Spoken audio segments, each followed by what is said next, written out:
Hola, ¿qué tal? En esta oportunidad quiero hablar del ateísmo y algunas modalidades del ateísmo. En particular voy a comenzar hablando de el que es considerado el ateo más famoso del mundo, que es nada más y nada menos que Richard Dawkins, ¿no? Un inglés, un señor que es un biólogo evolutivo, es profesor universitario de la Universidad de Oxford.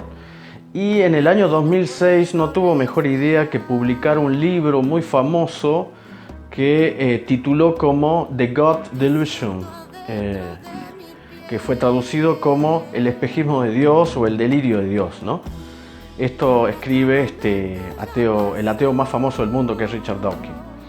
Y le llovieron críticas, ¿no? Porque la verdad que no puede demostrar que Dios no existe ni nada de sus propósitos, ¿no? Al contrario, ¿no? Lo único que hace es ganarse enemigos. Incluso los mismos científicos consideran que Dawkins es un imbécil porque no es necesario encarnizarse tanto como él lo hace, ¿no? Porque Dawkins, además de ser un ateo, es muy hostil, es muy agresivo. Bueno, Richard Dawkins dice, entre otras cosas, que la idea de Dios es una hipótesis como cualquier otra. Yo puedo creer en los elfos o en las hadas y es equivalente a creer en Dios. ¿Por qué? Porque no hay una evidencia que marque o que señale la existencia tanto de elfos, hadas o de Dios, ¿sí? Ahora bien, no hay una evidencia científica. Ahora bien, lo que tenemos que decirle a Richard Dawkins es analizar, mejor dicho, lo que podemos hacer en este caso es analizar el concepto de evidencia. ¿A qué llama evidencia Richard Dawkins y los científicos en general? Segunda pregunta, ¿existen realmente las evidencias? Si uno se pone a buscar en el diccionario, evidencia significa aquello que se manifiesta absolutamente claro y patente, ¿sí? Es decir, aquello que se muestra con total claridad y de una forma patente, eso es lo evidente. Ahora bien, siguiendo con esta definición, ¿es posible, existe algo evidente para el entendimiento humano? Yo creería que no, ¿eh? Si esta es la definición de lo evidente, entonces la materia no es evidente, el tiempo no es evidente, el espacio no es evidente, el movimiento no es evidente. ¿Por qué? Porque no tenemos una idea absolutamente clara qué es el tiempo, qué es el espacio, qué es la materia. No lo sabemos. Por lo tanto, aún las ciencias no tienen una evidencia de aquello que estudian. Por supuesto que nadie se toma el tiempo y el esfuerzo de analizar a qué llamamos lo evidente, ¿no? Bueno, Richard Dawkins hace una crítica muy dura a la religión, en parte yo estoy de acuerdo, pero eso no es lícito hacer el salto de criticar la religión a criticar a Dios, son dos cosas muy distintas, ¿no? El hecho de que la religión sea una porquería no quiere decir que Dios lo sea o que Dios no exista, digamos. Entonces es una de las críticas que se le puede hacer a Dawkins. Bueno, consideremos una cosa también. Se suele considerar, y soy redundante, que hay dos extremos, ¿no? Está el que afirma que Dios existe, que es el creyente, está en el otro extremo el que afirma que Dios no existe, que es el ateo, y en el medio está el agnóstico. El agnóstico, que practica el agnosticismo, lo que dice es: no estoy seguro de que Dios exista, pero tampoco estoy seguro de que Dios no exista. Está en un término medio, ¿sí? Es el famoso tibio. Bien, pero lo que voy a hacer a continuación es voy a comentar algunas de las posibilidades en cuanto a creer o no creer en Dios, ¿sí? Primera, el teísmo con T. ¿Qué es el teísmo? El teísmo es aquella creencia o doctrina, llamémosle, que creen en la existencia de Dios y que creen que esa existencia de Dios uno la puede captar y comprender a través de la fe. Básicamente las religiones son teístas, ¿no? El cristianismo es teísta, el budismo es teísta, etcétera, etcétera. Por otro lado está el deísmo, y este es más interesante. El deísmo es el que considera que Dios probablemente existe, pero uno llega a esa conclusión a través de la razón. Yo analizo cómo es el universo, analizo la vida, analizo los seres vivos, el cosmos, y qué sé yo, y llego a la conclusión que probablemente Dios hizo todo eso y por lo tanto Dios probablemente existe. Esta es una de las posturas más populares y más comunes, mejor dicho, entre los científicos y filósofos. Por ejemplo, Einstein, Newton, Schrödinger, Heisenberg, Pauli, entre otros, eran deístas, ¿no? Es decir, el deísta cree en Dios, pero no lo cree como mi abuela Carlota, digamos. Lo cree de otra manera, racionalmente. Por otro lado está el agnóstico, que yo lo dije hace un rato. El agnóstico es el que no afirma que Dios existe, no hace esa afirmación taxativa, pero tampoco afirma que Dios no existe. Deja la puerta abierta, está la posibilidad abierta de que haya una fuerza sobrenatural que ande dando vuelta por ahí, pero que yo no la puedo conocer ni comprender.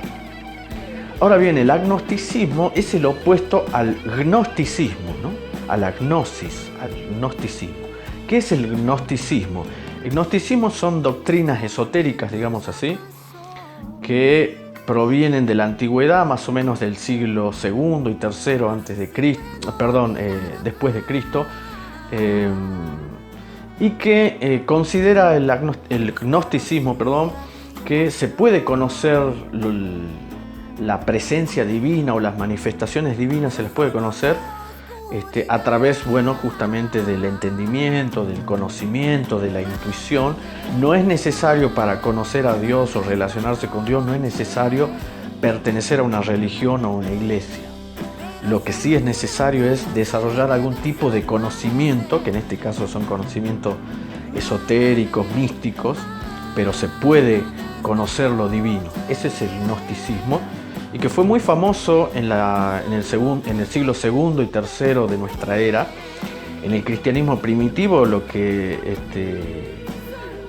prevalecía eran personas que practicaban el gnosticismo con los primeros cristianos, ¿no? Entonces había ahí una puja entre la interpretación que se daba de Dios, de Cristo, de esto y de lo otro. Ahí surgen también los llamados libros apócrifos, ¿no? Por ejemplo, el Evangelio de María, el Apocalipsis de Pedro, y ese tipo de doctrinas y conocimientos que no fueron aceptados por la iglesia cristiana, fueron rechazados porque no se ajustaban a lo que ellos consideraban que era lo verdadero y lo correcto, ¿no? Y esa exclusión de esos textos y ese conocimiento de esas doctrinas era el gnosticismo, la gnosis. Bien, entonces podemos decir que hay una semejanza entre el agnosticismo y el deísmo, porque ambos consideran la posibilidad y la probabilidad de que exista algo divino, una fuerza sobrenatural, aunque uno no sabe bien cómo es, ni por qué está ahí, ni nada, pero que uno intuye o considera que es posible, ¿no? Y los científicos, muchos de ellos son deístas. Y digo esto para contradecir a Richard Dawkins, que es un científico, un biólogo evolutivo. Él considera que la ciencia es incompatible con la creencia en Dios. Se equivoca, porque Einstein, Newton, Schrödinger, Heisenberg, Pauli, Kricker creían en Dios y en fuerzas sobrenaturales y eran excelentes científicos y premios Nobel, ¿no? Como Schrödinger, Einstein, Heisenberg, etcétera, etcétera. Por lo tanto, primera conclusión, ser científico y creer en Dios o en una fuerza sobrenatural no es incompatible, al contrario, es complementario, no se excluyen. No es que un científico que postula ciertas creencias de este tipo es un imbécil, para nada. Y hay que ser mente abierta, y ese es el error tal vez de Richard Dawkins, ¿no? Ese es el error de Richard Dawkins. Bueno, quiero agregar una cosita más. Hay dos tipos de ateísmo, ¿no? Esta es una consideración personal. Hay dos tipos de ateísmo y de ateos. Hay un ateísmo o unos ateos que yo los considero ingenuos, que son los ateos cientificistas, como Richard Dawkins, que consideran que su ateísmo se justifica exclusivamente a través del conocimiento científico. Y eso es falso, eso es absolutamente falso, porque la ciencia tiene muchas limitaciones, tiene incluso incoherencias, no es tan racional y no es tan objetiva como dicen los manuales, ¿no? Y para eso uno puede investigar en libros de filosofía de la ciencia, por ejemplo, Contra el método de Paul Feyerabend y otros, ¿no? Donde nos demuestra y muestran este tipo de cosas, ¿sí? La ciencia, hay muchas cosas que no sabe, la ciencia no puede demostrar todo. Se suele decir que todo debe ser demostrado científicamente, pero esa afirmación a su vez no es demostrable científicamente, ¿sí? Bien, además considero yo que el ateísmo lúcido o el ateísmo más adulto es el ateísmo que no cree en la ciencia o que no confía ciegamente en la ciencia. Es un ateísmo estético, como el de Nietzsche, que cree en el arte, que cree que la verdadera espiritualidad pasa por la actividad artística y estética. Ahí está lo verdaderamente noble y sublime del ser humano. Eso a mí me encanta.